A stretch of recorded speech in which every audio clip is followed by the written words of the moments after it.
Taras first noticed Vika during his second year at Lviv Polytechnic University. He was a 23-year-old civil engineering student who often stayed late in the library, sketching bridges and sustainable housing ideas in his notebook. Vika, 21, studied graphic design in the same building and would sit by the big windows with her laptop, working on freelance projects between lectures. One rainy afternoon, Taras saw her struggling to carry a roll of posters out of the studio. He offered to help, and they ended up walking together to the campus cafe. Over cups of tea, they discovered they both loved art, hiking, and the Carpathian Mountains. What started as a small act of kindness slowly grew into regular meetings after lectures, studying side by side, sharing notes, and taking long walks around the university gardens. One spring evening, after finishing a group project, they sat on a bench near the old fountain. Taras admitted that he had started to look forward to seeing her more than anything else in his day. Vika blushed and said she felt the same. From that moment, their relationship deepened. They supported each other through exams and deadlines. When Vika prepared her first big design presentation, Taras helped her rehearse late into the night. When Taras defended his semester project, Vika sat proudly in the front row. A year later, they took their first trip together to the Carpathian Mountains. Hiking through green valleys and sleeping under the stars, they realized how comfortable they felt together, even far from the city. That trip became a tradition. Every year, they returned to the mountains to recharge and dream about the future. As autumn came, their bond grew even stronger. Taras invited Vika to his parents' home in a small village outside Lviv. She was nervous at first, but his family welcomed her with open arms, offering homemade borscht and fresh bread. Later that winter, Vika introduced Taras to her own family in Kiev. They all spent New Year's Eve together, playing board games and watching fireworks from the balcony. Both of them were still focused on their careers. Taras took an internship with a construction company, and Vika started working part-time at a design agency. Even with busy schedules, they always made time for each other. Short video calls, late-night walks after work, or cooking dinner together on weekends. On one spring evening while walking near the Dnipro River in Kiev, Taras quietly shared his dream. "One day, I want to build our own home. Not just a house, but a place that feels truly ours." Vika squeezed his hand and replied, "And I'll design the inside so it feels like a piece of art." That conversation became their little secret plan. By their second anniversary, they had grown not only as a couple, but also as individuals. Taras was about to be promoted, and Vika was preparing to launch her first independent project. They learned to support each other's independence while still staying deeply connected. The following summer was a turning point. Taras was offered a full-time position with a company in Warsaw specializing in eco-friendly housing. It was a great chance for him, but it also meant moving away from their familiar world. After a long evening of talking, Vika surprised him. "You should go," she said. "It's your dream job, and maybe it can also be a new chapter for us." She arranged to move with him, turning her small design business into a remote studio. Arriving in Warsaw wasn't easy. New language, new routines, new friends, but they discovered small rituals that helped. Weekend trips to nearby towns, Sunday calls with their parents, and cooking their favorite Ukrainian dishes together. Slowly, their apartment began to feel like home. On their third anniversary, Taras took Vika to a quiet park by the Vistula River. Under a canopy of trees, he pulled out a small wooden box he had made himself. Inside was a silver ring and a handwritten note. "I want to keep building a life with you, as partners in everything." Vika didn't even let him finish the sentence before she hugged him. Laughing and crying at the same time, she said yes, not only to the ring, but to all the plans they had been dreaming of together. Spring arrived, and with it their wedding day. They chose to hold a small ceremony back in the village where Taras grew up, surrounded by family and a few close friends. Vika designed the invitations herself with soft watercolor drawings of the Carpathian Mountains, and Taras built a simple wooden arch that stood behind them during the vows. It wasn't a big or flashy wedding, but it felt exactly like them, full of laughter, homemade food, and dancing under the stars. After the wedding, they returned to Warsaw and settled into a rhythm as husband and wife. Vika registered her own small design studio and began to attract clients from all over Europe. Taras's projects at his company grew larger, and he started to specialize in sustainable housing for families with modest incomes.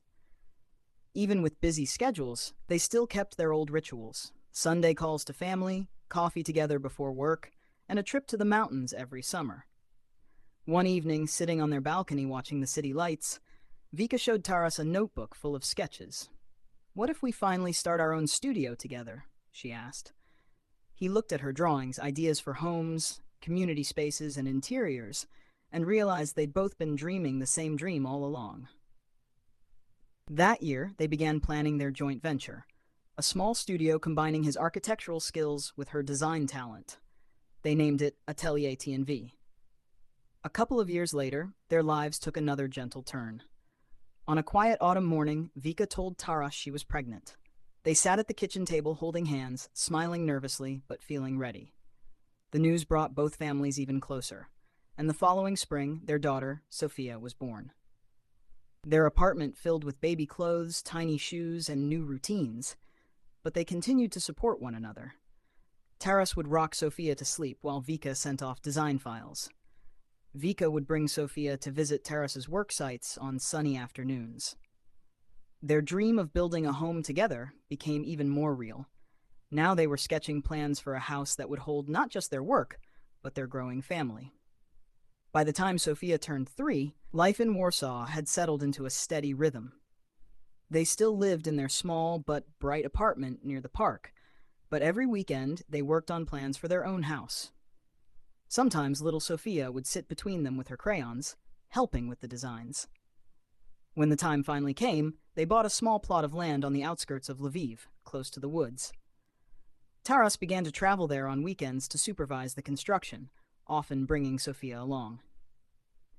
Vika handled the interiors and the landscape planning.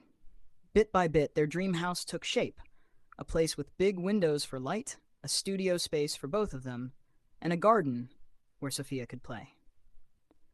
They moved in one sunny spring morning, planting a young cherry tree in the yard as their first act in the new place. In the years that followed, they turned the downstairs studio into the headquarters of Atelier T&V, now a small but respected name in eco-friendly design and architecture. They traveled with Sophia to the Carpathians every summer, hiking the same trails where they had first realized they were in love. They still had challenges, juggling parenthood with deadlines, sometimes disagreeing about projects, but they had learned to listen, to compromise, and to laugh. Their relationship had become less about big milestones and more about the everyday life they had chosen. Building, designing, teaching, and raising their daughter together. Years rolled by, and Sophia grew into a curious, bright teenager with a love for sketching, just like her parents. Some evenings she would sit at the same kitchen table where her father once drew bridges and her mother once painted color palettes, now drawing her own ideas for parks, playgrounds, and cozy little houses. Taras and Vika encouraged her curiosity, taking her to art exhibitions, architecture tours, and of course, back to the Carpathians every summer. Atelier T&V slowly became known outside Ukraine and Poland. They were invited to design small community centers in rural towns, eco-libraries in villages, and even a youth hostel high up in the mountains. They began mentoring university students, going back to the same halls where they had met, holding workshops about sustainable design and teamwork. When Sophia graduated from secondary school, the three of them returned to the university for the ceremony. Standing in the courtyard, Vika squeezed Taras's hand and whispered, "It feels like yesterday we met here." Taras smiled, "And look who's walking through those gates now." They watched their daughter receive her diploma, proud not just of her achievements, but of the life of kindness, hard work, and imagination she had grown up in. They still lived in the house they had built near the woods. The cherry tree they planted on the day they moved in had become tall and full, casting shade over the porch. In the evenings, they would sit beneath it, sketchbooks open, still planning new ideas and still finding time for each other. What had started as a chance meeting in a university hallway had grown into a partnership, a studio, and a family. Two people growing side by side, building a life slowly and honestly, with love woven into the everyday moments. When Sophia entered university in Lviv at the age of 19, she chose to study architecture. Perhaps it was inevitable. After all, she had grown up surrounded by sketches, models, and endless conversations about light, space, and harmony. Though her parents never pressured her to follow in their footsteps, they had quietly noticed how she fell in love with the craft little by little. In the first weeks of her studies, Sophia often called home, frustrated by the heavy workload, sleepless nights, and constant deadlines. Taras only laughed. "That sounds very familiar. You're definitely on the right path." Vika encouraged her too, offering tips on presentation design, suggesting color palettes or layouts. With time, Sophia found her own rhythm. She made friends, joined student workshops, and began taking part in small competitions. Each time she presented something, her parents would travel to Lviv to sit quietly in the audience, just as they once did for each other.